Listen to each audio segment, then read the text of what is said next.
Dream Tactics is an interesting indie game released in 2024, one day after my birthday, and it is by far one of the best and most unique experiences I have had in a genre I have been playing since I was 4 years old. Unlike other tactical RPGs, abilities and unique actions aren't tied to any character, rather they are in that character's card pool to create their deck. The very unique and interesting mechanic, however, is the ability to spend trading points to use cards from other characters in any character's deck, allowing for extreme customization and specialization. Then, after building the character's deck, you equip them with armors and weapons that do anything from giving them stat increases to changing how specific cards work, to making it so they literally can't move but have +5 range to all attacks. Between limited TP and equipment costing resources and character-based stats, you still have to respect the core identity of the characters. Reggie is always going to have terrible defenses and good agility, Luna is going to die to every magic enemy, Neru is going to have bad damage outputs. The real genius of the deck building is that every character's card pool has unique mechanics that make the card pool cohesive. Neru puts minor debuffs on enemies and allies, and those debuffs improve other cards. Sophie is focused around critical hits and defensive play. Sophie has a stance system where switching stances makes the cards more powerful. Sarah's cards have huge range and play around her health total between self-damage, lifesteal, damage reflection, and being stronger the more hurt she is. Amber burns the entire map with AoEs and apply a dot. And Reggie has close range attacks and has the gold mechanic where he gains gold by cycling his cards that give him stat boosts. And then he can cash in his gold on cards for stronger effects.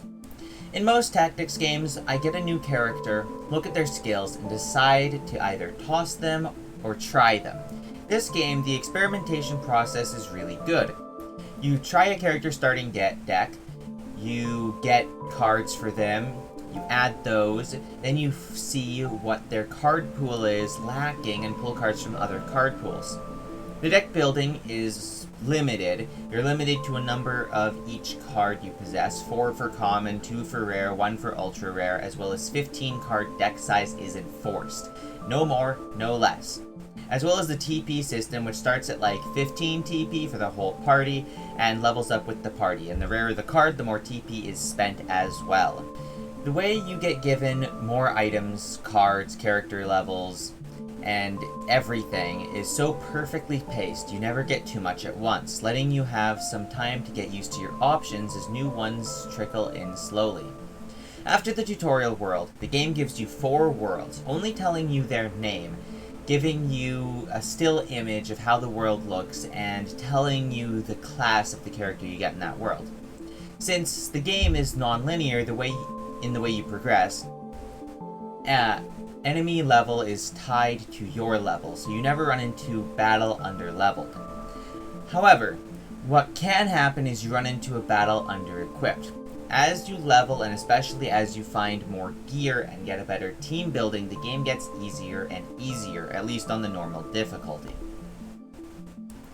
The level design in this game looks fairly standard and generic at first, but each world has unique fights that throw a wrench into the general strategies. The desert has arena battles with narrow paths, the battles that force you to use your team to split up and start out alone. The castle has fights where you play as a group of the pillow enemies. The lab has a fight against a mech that takes 0 damage unless you kite it around to a specific part of the arena to have it step on electrified panels. And Ashgard has a defend a specific character fight.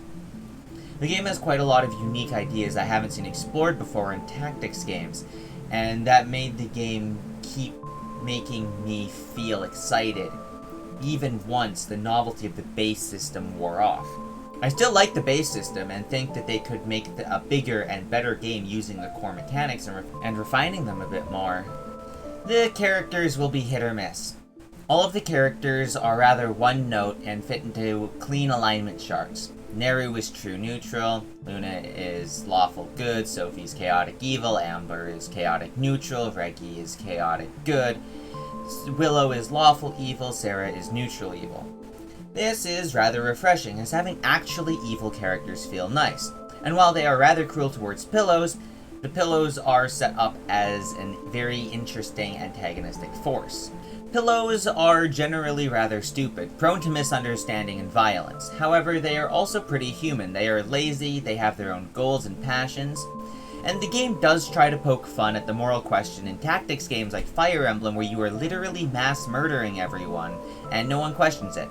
Except this time there isn't even the excuse of war, like in most Fire Emblem games. I do like the writing overall in the narrative sense, and I like the humor.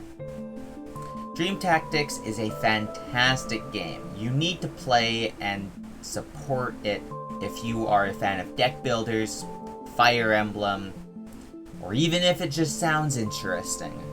My final rating for this game is a 9 out of 10. It is really, really good.